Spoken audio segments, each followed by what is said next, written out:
The polls say that 90% of Israeli Jews very much support this operation. It almost is as close as you get to national consensus. And what's the coverage been like in the Israeli media? Has there been any criticism at all of the government? And not really. I mean, the criticism comes from the usual places.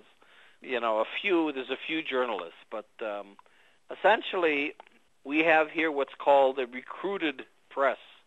In other words, when the war begins, the press stops its criticism and everybody rallies behind the army and the government, and so it's very much of a war drums type press these days. You, of course, are an Israeli. However, you were on the first boats to break the Israeli government's blockade of Gaza and were a guest of the government there. How did you find them? Well, I found the people in Gaza and the government people very accommodating. I think all the Palestinians are tired of this conflict. They're willing to make peace with Israel, even Hamas, on the basis of a two-state solution in which the Palestinians only get 22% of the country. I mean, they've bent over about as far backwards as they can. There's nowhere else they can go. They can't agree to settlements. And, of course, Israel won't agree to the two-state solution, which is supposed to be the international community's solution to this, because it won't give up its settlements. I was asked by Palestinians in Gaza, how do we get out of this mess? And by we, they meant really all of us. All of us. It wasn't a political statement.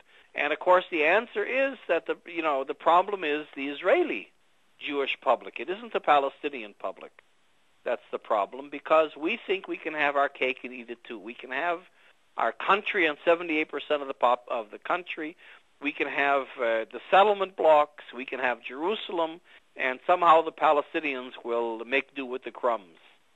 And that's about as far as we're willing to go. So we're really the problem, I think. Well, of course you say that, but the Israeli government has laid the blame of this current attack on Hamas and has blamed the rocket attacks into Israel and says it will not negotiate with terrorists. What's your take on that?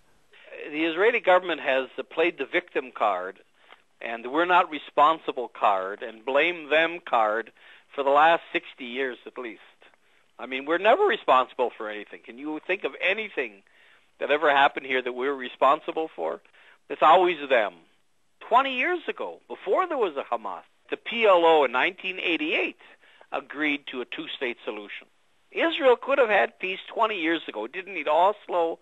It wouldn't have had rockets. It wouldn't have had Hamas. It wouldn't have had two intifadas.